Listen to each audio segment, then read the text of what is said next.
So good day everyone. Today I will demonstrate how I created a simple Android application using Android Studio. So the name of my project is Customer Login Info, which I use this app in my proposal. And this app is designed to allow users to enter their name and contact number and then save the information with a simple button click. I will walk you through the structure of the project, the layout design, the Java code for functionality, and the supporting drawable resources. So this is our output. And then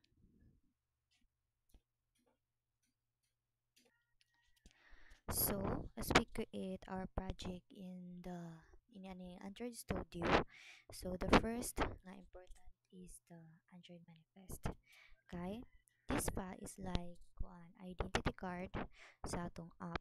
It defines the package name, the app name, and the main activity that will launch the first when the application start.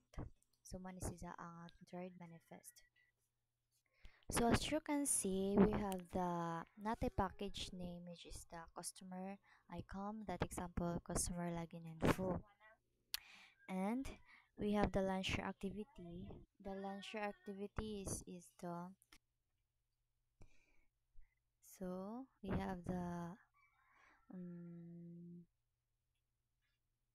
have the main activity and then the Android manifest, di siya matap. Wait lang. So the our launcher activity is the main activity here. So next, so in the activity main XML, ano na makita na to ang code snippet na kung ginama, hindi na magdugay. Another ang text view, which is nasod niya ang atong customer info nga text here.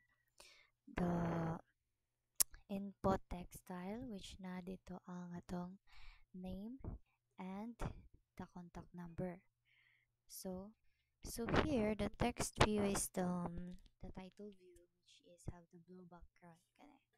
Muna siya ang blue background color.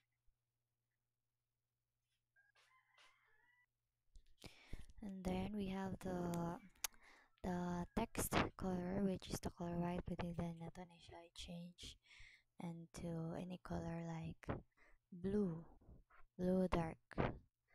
So if itong i-run, see the result. Okay. Yes, here the blue result. Customer info. Then, balik na to siya sa white. Kay medyo di siya mailan.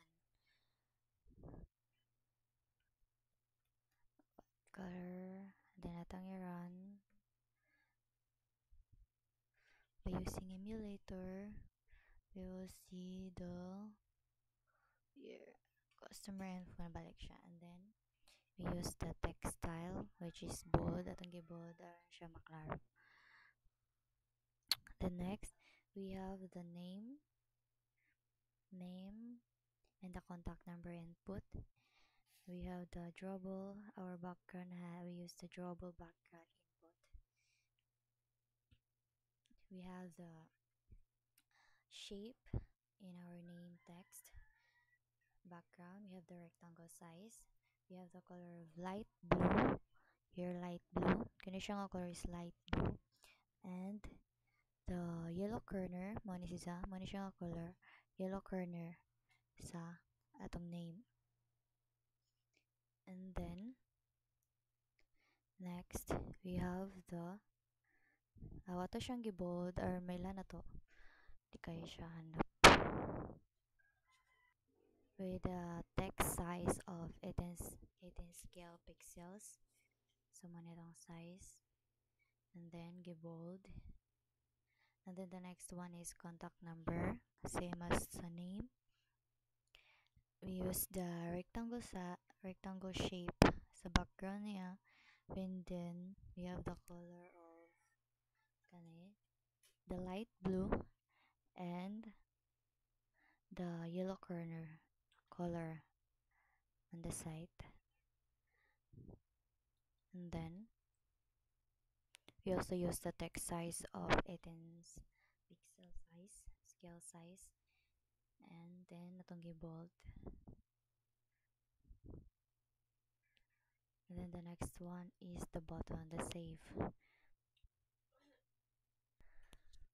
So back, atong ibalik sa name and contact number, we use the round border for the input fields. So mani sa gilid kani. Round border siya. Di siya yung rectangle. And then sa sunod for the save button, we use the color violet background here and the rectangle size and round border sa gilid. And then color black, we use the color black text to have this save. And then the next one, so kani siya pwede rin siya ma-change na to, like kaning like the different color, like sa name.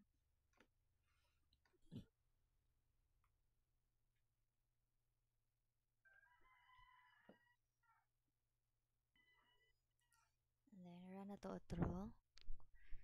So so natin nakita nga kuan gani ha error then fix na to. So here's the output. And then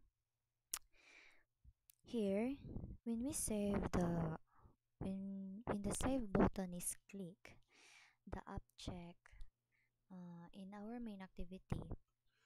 When we save the button, when the save button is clicked, the app check if the name of the contact field. No. So contact fields niya ay ma-file sa ni nga app. If they are empty, it shows a warning. Otherwise, ma-display siya and ma-save atong information. So, as we run the